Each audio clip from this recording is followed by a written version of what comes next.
So hello everyone, आज की इस वीडियो में हम पढ़ेंगे कोल और पेट्रोलियम के बारे में। ये इसका पार्ट 2 है। पार्ट 1 हम बना चुके हैं। अगर आपने नहीं देखा तो आप हमारे चैनल पर विजिट करके वहां से इसको देख सकते हैं। तो आज की इस वीडियो में हम पढ़ेंगे पेट्रोलियम। पेट्रोलियम क्या होता है? ये एक रिसोर्स है। कैसा रिसोर्स? एग्जॉस्टिबल रिसोर्स, यानी कि जो चीजें हमारे पास लिमिटेड अमाउंट में रहती हैं उन्हें हम एग्जॉस्टिबल रिसोर्स कहते हैं। ये चीज भी मैंने आपको पार्ट 1 में समझा दी थी, रिसोर्सेस क्या होते हैं और जो एग्जॉस्टिबल सोर्सेज होते हैं ये क्या होते हैं, ये किसके टाइप्स होते हैं, नेचुरल सोर्सेज क्या होते हैं, मैन मेड और इनएग्जिस्टिबल, ये बहुत सारे सोर्सेज होते हैं। तो ये सभी क्या होते हैं, सभी को डेफिनेशन के साथ मैंने आप सभी को बताया है। ठीक है, अब हम पढ़ेंगे पेट्रोलियम क्या होता है। It is a viscous black liquid, it is found deep inside the earth, it is also called fluid oil. ठीक है, इसका मतलब क्या है? देखो, विस्कस का मतलब होता है गाढ़ा। ठीक है, ये चीज याद रखो। विस्कस का मतलब होता है गाढ़ा। ये एक काला सा गाढ़ा ब्लैक लिक्विड यानी कि काला लिक्विड होता है। ठीक है, और ये कहाँ पाया जाता है? Deep deep inside the earth, यानी कि गहराई में पाया जाता है, अर्थ की गहराई में। और इसे हम क्या, क्रूड ऑयल भी कहते हैं। क्रूड ऑयल यानी कि कच्चा तेल। ठीक है, अब इसको सिंपल वर्ड्स में देखो। Petra, rock, oleum, oil. इसको हम क्या कहते हैं? रॉक ऑयल यानी कि क्रूड ऑयल। जैसे कि भी मैंने आपको बताया, इसको हम क्रूड ऑयल भी कहते हैं। ठीक है, तो अगर हम इस चीज को तोड़ें, पेट्रोलियम को तोड़ें, तो इसमें क्या बनेगा आपका? Petra oleum. ठीक है, तो पेट्रा का मतलब क्या होता है? रॉक। और ओलियम का मतलब ऑयल। सो ये पॉइंट आपके लिए मेन है। आप इसको चाहे तो अपनी नोटबुक में नोट कर सकते हो, या फिर कहीं भी ऐसी जगह जहां पर आप अपनी नोट्स को नोट करते हो वहां पर नोट कर सकते हो। ठीक है, एक सिंपल सी चीज है और बहुत इंपॉर्टेंट है। अब बढ़ते हैं नेक्स्ट, यानी कि how the formation of petroleum occurs. ठीक है, तो चलिए, तो देखो अब हम पढ़ेंगे फॉर्मेशन ऑफ पेट्रोलियम, यानी कि ये पेट्रोलियम बनता कैसे है। अब हमने ये तो पढ़ा कि पेट्रोलियम हमें किसमें, समुद्र के नीचे, जमीन के नीचे मिलता है। लेकिन ये बनता कैसे? अपने आप थोड़ा ना बन जाता है। कैसे बनता है? देखो, aquatic plants, animals, when they die, they bury in the soil in ocean and layer of soil and rock cover it. अब देखो, पेट्रोलियम है यानी कि लिक्विड है। अब लिक्विड कैसे होता है? पानी से ही होता है। तो जो एक्वेटिक प्लांट्स होते हैं, यानी कि जो पानी में जो पेड़ पौधे होते हैं और जो एक्वेटिक एनिमल्स होते हैं वहां पर, तो जब वो मर जाते हैं तो उनकी जो जो भी उनका बॉडी पार्ट होता है ना, जितना भी उनकी बॉडी होती है, जब वो उसी में सॉइल के अंदर ही, ओशन के अंदर ही सॉइल में बरी हो जाती है, दब जाती है। फिर क्या होता है? जो सॉइल होती है, लेयर, इसकी सॉइल की लेयर और रॉक्स उसे कवर कर लेते हैं। कुछ ऐसा ही सेम हाल होता है हमारे कोल का। ठीक है, मैंने आपको बताया भी था कि क्या होता है, जो हमारे बड़े बड़े जंगल थे, जो जानवर थे, जब वो मर गए थे तो उनके ऊपर सॉइल की लेयर आ गई थी। तो उसकी वजह से उनको वहां पर क्या मिला? प्रेशर और हीट, जिसकी वजह से वो कोल बन गए थे। अब यहाँ पर यही सेम चीज है, बस यहाँ पर पेट्रोलियम बन रहा है। ठीक है, पेट्रोलियम बन रहा है कैसे? जब लेयर ऑफ सॉइल और रॉक उसे कवर कर लेते हैं, तो उसके बाद ये जो एक्वेटिक एनिमल्स और एक्वेटिक प्लांट्स और एनिमल जो मर जाते हैं ना, वो हमारे पेट्रोलियम में कन्वर्ट हो जाते हैं।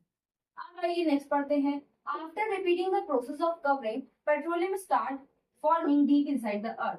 और यही प्रोसेस रिपीट करते करते, यानी कि जो हमारे लेयर है सॉइल की और जो रॉक है, वो ऐसी ऊपर कवर करते रहते हैं, तो क्या होता है, अंदर प्रेशर और हीट और ज्यादा बढ़ जाती है। ठीक है, तो उसकी वजह से हमारा पेट्रोलियम फॉर्म करना स्टार्ट हो जाता है, यानी कि बनना स्टार्ट हो जाता है अर्थ के अंदर ही। And this process is continue for millions of years. और ये प्रोसेस सालों पहले, यानी कि ये प्रोसेस मिलियंस ऑफ ईयर्स के लिए कंटिन्यू रहता है, ऐसे ही होता रहता है। एंड अब देखो आगे, after this when we detect it we take it out. और जब हम इतना सारा कुछ होने के बाद, अब जब हम इसको डिटेक्ट करते हैं कहीं पर भी, तो हम इसको निकाल लेते हैं। अब हम पढ़ेंगे फ्रैक्शनल डिस्टिलेशन ऑफ पेट्रोलियम। हमने पढ़ा क्या डिस्ट्रक्टिव डिस्टिलेशन ऑफ पेट्रोलियम इस पार्ट 1 में, कोल में। लेकिन अब हम पढ़ेंगे फ्रैक्शनल डिस्टिलेशन ऑफ पेट्रोलियम, जिसमें हम पढ़ेंगे कि पेट्रोलियम में से हम अलग अलग कंपोनेंट निकालते हैं उन कंपोनेंट का क्या यूज है, उन कंपोनेंट का क्या नाम होता है, कैसे निकलते हैं। ठीक है, तो आइए पढ़ते हैं, मजा आएगा। हम पढ़ेंगे फ्रैक्शनल डिस्टिलेशन ऑफ पेट्रोलियम, यानी कि पेट्रोलियम का फ्रैक्शनल डिस्टिलेशन कैसे होता है। ठीक है, फ्रैक्शनल डिस्टिलेशन एक प्रोसेस होता है जिसमें हम पेट्रोलियम जो होता है यानी कि जो कच्चा तेल होता है उसको अच्छे से बॉईल करते हैं 350 डिग्री सेल्सियस से भी ज्यादा, यानी कि 400 सेल्सियस डिग्री तक उसको अच्छे से बॉईल किया जाता है। उसके बाद वो हमारा लिक्विड है, तो जब आप किसी लिक्विड सी चीज को अच्छे से बॉईल करोगे उसको, तो उसमें से वेपर्स भी निकलेंगी, और उसी तरीके से जब हम पेट्रोलियम को बॉईल करते हैं तो उसमें से ये सारे वेपर्स की तरह कन्वर्ट हो जाते हैं, वेपर में कन्वर्ट हो जाते हैं। और अब मैं आपको एक चार्ट दिखाने वाली हूँ जिसका आप चाहे स्क्रीनशॉट ले लीजिए। ठीक है, तो पहले ये चार्ट देख लो, देख लिया। अब यही चार्ट में जितनी भी चीजें लिखी थी ये सारी यहाँ पर लिखी हुई है। अब उसको समझने से पहले आप ये देख लो कि इसमें बना क्या था। जो चार्ट आया आपके सामने उसमें बना क्या था। उसमें एक बड़ी सी पाइप थी, चैम्बर, जिसमें अलग अलग चैम्बर बने हुए थे। साइड में बर्नर था, उस बर्नर में आपका पेट्रोलियम, क्या है, पेट्रोलियम, जिसको 350 डिग्री से लेकर 400 डिग्री तक उसको अच्छे से बर्न किया जा रहा है। उसके बाद जितने भी वाटर वेपर्स हैं वो सारी एक चैम्बर पाइपलाइन में आ रही हैं। ठीक है, अब जो उसमें से हल्की होंगी वो सारी ऊपर की तरफ जाएंगी, और जो भी हैवी होगी वो नीचे की तरफ आ जाएगी। ठीक है, नीचे ही रह जाएगी। पहला है हमारा पेट्रोलियम गैस, जो सबसे टॉप पर गई थी, use for cooking. LPG gas, जो आपके घर में सिलेंडर होते हैं उन सभी में यूज होता है। दूसरा आता है हमारा पेट्रोलियम। ठीक है, गैसोलीन, इसे हम गैसोलीन भी कहते हैं, use in cars and motor bikes, जो आपका मोटर बाइक्स में या फिर कार्स में यूज होता है। ठीक है, आगे बढ़ते हैं। नेफ्था, नेफ्था क्या होता है। नेफ्था हमारे प्लास्टिक के लिए यूज होता है।